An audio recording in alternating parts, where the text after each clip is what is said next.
Enabling two-factor authentication on the Experian app is a crucial step to enhance your account security. Follow these steps to set it up effectively. Step 1. Open the Experian app. Launch the Experian app on your mobile device. Ensure you are logged into your account with your username and password. Step 2. Access account settings. Once logged in, navigate to the account settings.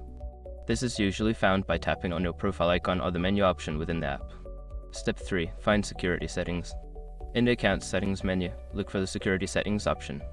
This section will contain various security features, including two-factor authentication. Step 4. Enable two-factor authentication.